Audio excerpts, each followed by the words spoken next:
Hey guys, I'm Nathan Walls with the City of Fayetteville Corporate Communications Department. Today I'm here with Scott Bullard of the Fayetteville Fire and Emergency Management Department, and he just wants to share some information with you on how you can prepare should Irma come our way. Thank you, Nathan.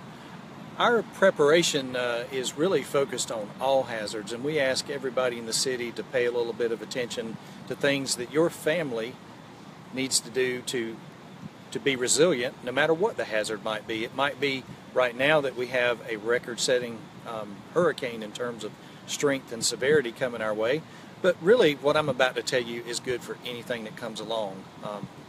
And the winter storms won't be that far around the corner after hurricane season.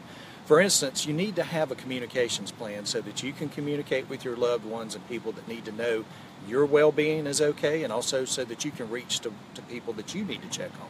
And that can be very, very simple.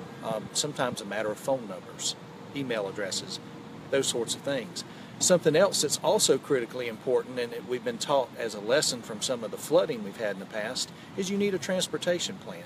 How do you get from one place to another if your way is blocked? That's really critically important. You've got to know multiple ways to go places, and in the worst case, if you can't go home, where do you go? Have a plan, have 2 or 3 layers to it about a loved one's house you can go to or a friend if your way is blocked and you just simply can't go home. And with that being said, do not cross any water. Turn around, don't drown is the slogan we use. So in all cases, don't go through the water with your vehicle. Several folks, including our mayor recently, has talked a lot about your 72-hour kit. I visualize that as much more than a kit for 3 days.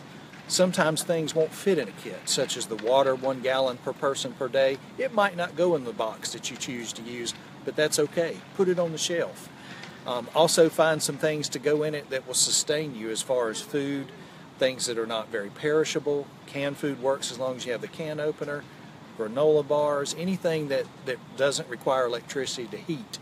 With that being said, also you need to consider things like medications and that sort of thing that if you don't have it stored up and ready, you may not be able to get a prescription filled.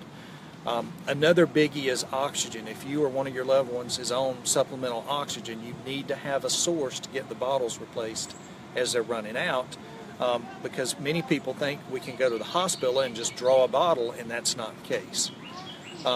Other things about the kit, if you have pets, it's real important that they are also part of the planning. They need their food, their medicine, water, whatever it might be, also to sustain them.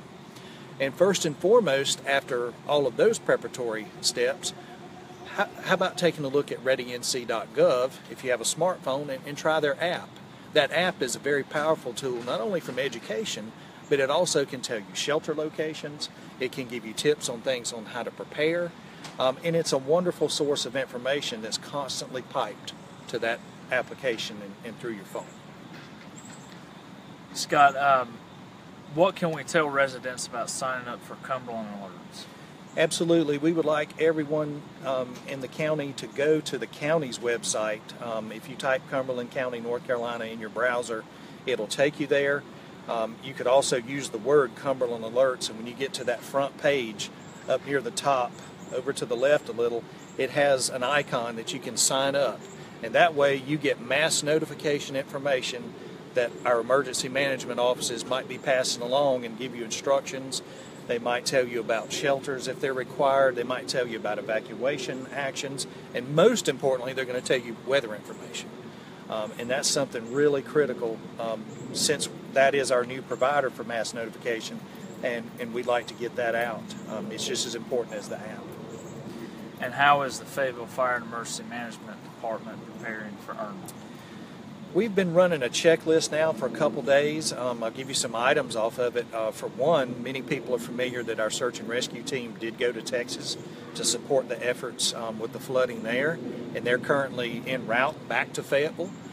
They are a regional player in terms of emergency services, so we're anxious to get them back, restock their equipment, and then hand the baton off to our next on-duty crew that's been tapped to provide that service. Our hazmat crews are also regional teams that respond throughout the Cape Fear region. They're ready to go in anticipation of things that always seem to happen in a hurricane, like LPG type gas tank floating away. They handle such emergencies as that, as far as shutting the tank down and containing what could be a very dangerous hazard. And for that matter, all sorts of utilities like gas leaks and maybe above ground storage tank leaks and those sorts of things.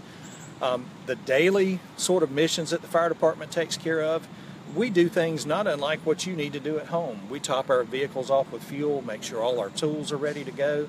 If they're gas powered, such as a chainsaw, make sure that they're started and in good form and ready to go. We're still a little bit far out as far as the information that's going to give us a clue about impact. However, as it kind of focuses in and refines a little bit, we'll also adjust as we need to with that. But the main thing is we've got time now to prepare, so let's make the most of it. Agreed. Scott, another storm that people are following is Jose, behind Irma by several days. What can we tell folks about that and prep for that as well? Certainly that it bears watching.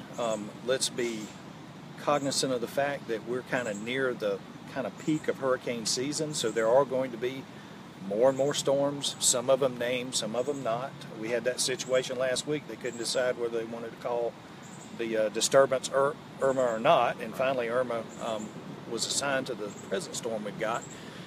So you watch them, you obey the official notifications and stuff that is put out. Now, right now, for the moment, Jose looks like it might be deflected out and not be a direct threat, and that's great, but you still have to keep your eye on it.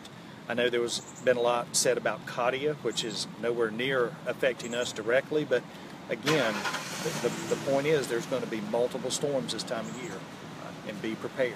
And Scott, last question I'll ask of you.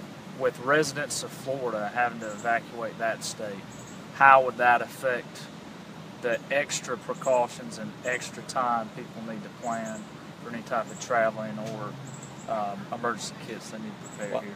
I think Florida provides us kind of a lesson in the test case and how it all should work. With today being Wednesday, this morning at sunrise, the Keys started an evacuation process.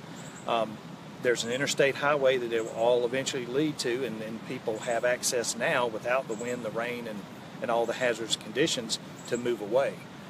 The question is, will they use good judgment and do the right thing? Our hope is that they will, because Florida, no matter how the track is adjusted now, is still going to suffer from a very powerful storm. Well, folks, thank you for tuning in to this edition of Facebook Live with Scott Bullard. Please follow your forecast. Please prepare and make that 72-hour emergency kit. That way you and your family stay safe. We'll see you next time.